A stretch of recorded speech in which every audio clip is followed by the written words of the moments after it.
Good morning, everybody, and it's wonderful to see you today. Happy Tuesday. I'm Rita Hickman, a body-mind expert, shiatsu massage therapist, and I help women who are trying to cope with, deal with, get out of, heal from, rise above narcissistic relationships. So whether it's at work and it's a toxic coworker or a boss, whether it's at home, it's your spouse or your child, whether it's your soon to be divorced from spouse, whether it's your parent that you're taking care of, um, or someone else in your life that you've decided that needs your help and you've started to take care of them. Whoever it may be, narcissism and toxic relationships have almost become the norm. They've almost become the relationship of choice, let's say. So how does this happen? Well, from my point of view, for a long period of time, women have been put in the position of, especially in our country, of being told that we need to be nice, that we need to be flexible, that good women do ... We've been encouraged since we were young to keep our voice to ourselves, or maybe, we had a fine upbringing. It wasn't the greatest, but it wasn't bad. And then suddenly we're in a job where somebody's after us, or we ended up dating or marrying or having children with, someone who is toxic. And we wonder, how did this happen? How did I end up in this situation?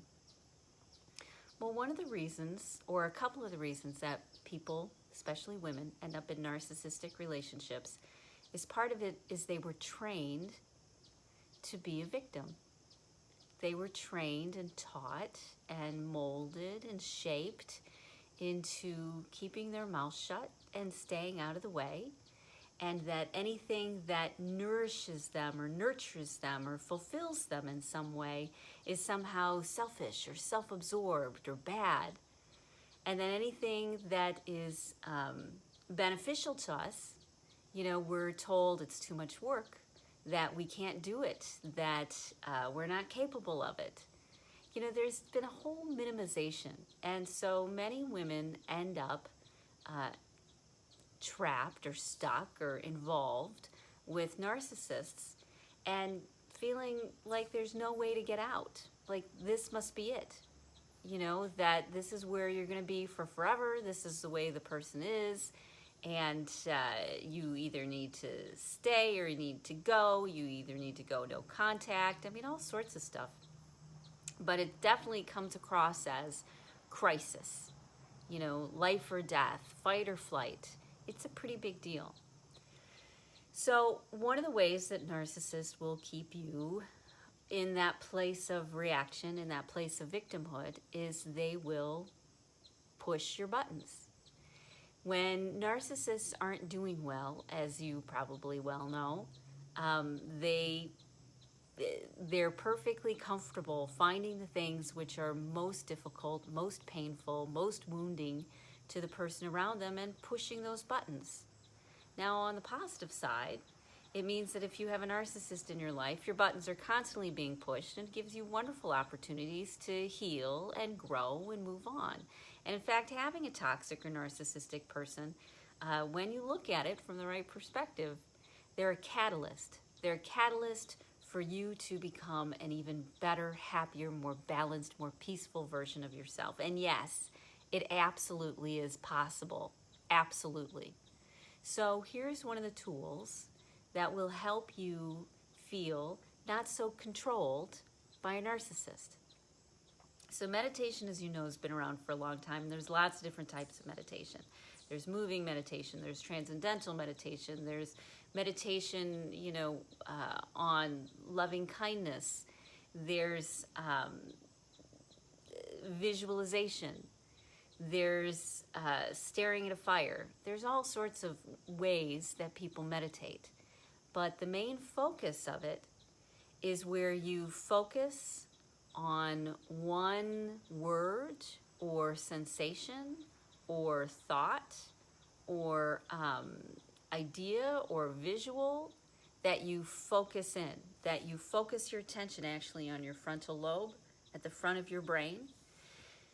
When you take time, 15 minutes every day, 15 minutes twice a day, where you purposely focus on something. Now, for me, meditation was kind of hard, but what worked best for me is when I used lots of different stimulus. You know, if I try to meditate in a perfectly quiet room, my brain will go, you know, it'll think about all sorts of things. It'll be distracted by all sorts of stuff going on in life.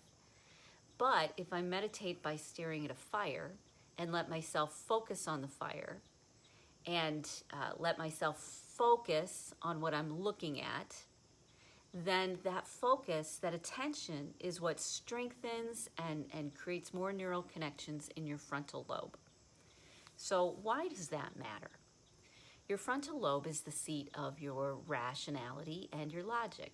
Now, way back here is the seat of your fight or flight.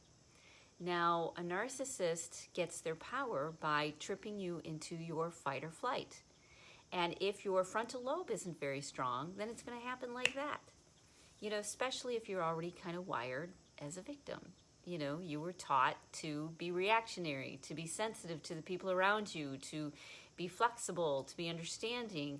And then in the meantime, you get completely overwhelmed by how you feel because you don't have any tools. It keeps you in this place of being controlled.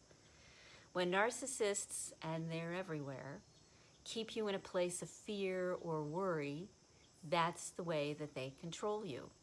The way to break out of that fear and worry is to strengthen your frontal lobe.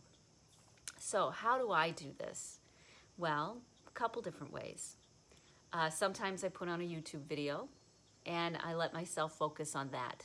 Focus on what they're saying, either visualization or the sounds that are there. Sometimes I'll do a moving meditation. I'll clean or I'll walk and I'll focus just on the movements I'm doing. Do you remember Karate Kid? You know, wax on, wax off? It was all about focus. It was all about being present and focused to what you're doing. But my favorite way is to have a couple different stimulations at the same time. I need things that I can visualize. So I'll visualize looking at a fire. I'll also visualize in my head the sound of the fire. I'll also feel in my body the warmth of the fire. I'll also smell the smoke from the fire. When I've got multiple stimulus going on at the same time inside my head, if I'm really having a good visualization of sitting by the fire, and every time my thoughts start to drift, I imagine that fire again. I hear the fire. I smell the fire. And the fire sometimes can get big and it can get small, but it's that focus. Meditation is mainly about being present and focusing. And the more that you do that, the easier it is to go into that frontal lobe and stay there. And the less effective a narcissist's emotional poking and trauma will affect you. Because it's almost as if the fight or flight part of ourselves is strong, you know, and it's got so much connection to it, and it's an easy pathway. And so it doesn't take much. It takes a look or a breath or a sound to launch us right back into that place. However, when you purposely spend time every day, even if you don't think you can, because it takes practice, right? It's a muscle. Your brain, it takes practice. And so even if you don't think you can do it, you want to try again. You want to put yourself into that fire. I want you to keep trying until you get good at it. It's not about clearing your head from all the chatter and all the noise. That's actually a side effect. When you can immerse yourself inside your head in a visual, no matter what it could be hitting baseballs in your head if you wanted to be, feeling the muscles and feeling the sensation of the ball hitting the bat and the swinging and the air on your face. when you can dive into a visual that you like, that you've done a lot, dancing or rowing or running or watching a fire or listening to the rain. When you can take yourself and put yourself consciously into a different environment in your head, as I said, I have to use lots of different internal stimulus. I can't just use, I'm going to sit in a quiet room and look at a candle and hope I can meditate. That doesn't work very well. What works well is when you consciously put your thoughts and your focus forward into your frontal brain, forward, instead of letting yourself go back. And so even physically, if you want to start, you can put your hand on your head because you want your thoughts to go forward. You want to focus. You want to be present. You want to feel what's happening. And when you do that, what it does is it not only strengthens that frontal lobe, but it gives the other parts of your brain a break. It gives your fight or flight a break. And when your fight or flight gets a break, then your body can start to heal itself. So when you go into that meditation, no matter for how long it is, but 15 minutes is pretty normal.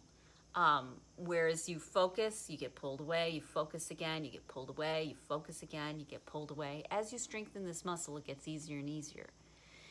And when you stay out of your fight or flight, your adrenals can heal, your immune system gets a break, your nervous system gets a break, everything gets a break from being on that constant level of heightened awareness, of constantly scanning your environment for threats. Is a narcissist in a bad mood? Are they going to yell at me?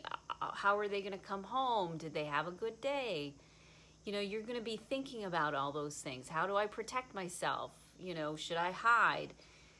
When you're there in that fight or flight, your body wears down because you're on a constant level of adrenaline. But when you start to put the practice in of conscious, purposeful focus on anything that you want, I like a fire. I have a real strong connection with it. Some people may like the rain or a storm or a waterfall or a creek or the woods or the desert or on the moon. It doesn't matter. But for me, it's most helpful when I engage as many of my senses, or at least two. Like visual in my head, really visualize that fire and the sound of the fire. But more senses, a few more senses, the better. Just as many as you need to stay focused, to not get distracted. Because it's super easy in a quiet room when nothing's going on to get distracted by all sorts of things. You have to have something to focus on. That's why in sports it's called flow, because you're so focused on what you're doing, on the movement, on the grace, on what's happening around you, that you go into that meditative state. So if you start to practice being in that meditative state, focusing on something, pulling your thoughts to the front of your head and staying there every time they start to drift, bringing them back to the front of your head, back to visualizing that fire. And as I said, my fire will get bigger, it'll get smaller, it'll change to a wildfire, it'll be a campfire, all while I'm still focusing. Don't give up. A lot of times we think if we don't fit inside of a box of what something is supposed to look like Buddhists in a temple in Tibet, that it's not doing anything, that it doesn't work. When in reality, it's about you finding the thing that works for you.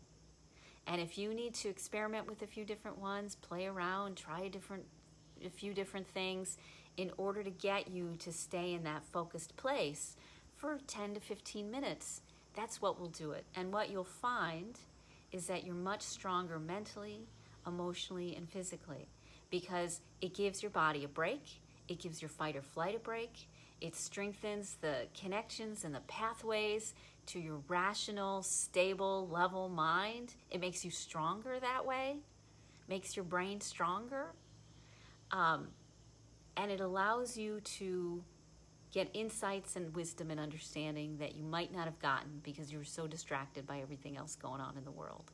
Okay? So, if you need some help with this, let me know. I do one-on-one coaching, which is awesome. I do a strategy call where you can figure out what the big plan's going to look like, where you're going, what you want to do. Don't worry about time. Don't worry about money. because we always figure out something that works for you. It's about getting you the support and the help that you need so that you can move forward, and we'll figure it out. We'll figure out what works and get you on the right path. Okay? So, if you're looking for some support, I've partnered with an author on narcissism, everything you wanted to know about narcissism, plus, and I do the one-on-one coaching, and we've got the public Facebook group, and we've got all sorts of great things going on. So reach out, send me a message, let me know, and let's get you healthy. Let's get you being the person you're supposed to be, instead of the person who's in a constant state of anxiety and fight or flight because you happened to be trained to be a victim to a narcissist. It's time to break away from that, because it doesn't have to work that way. Okay?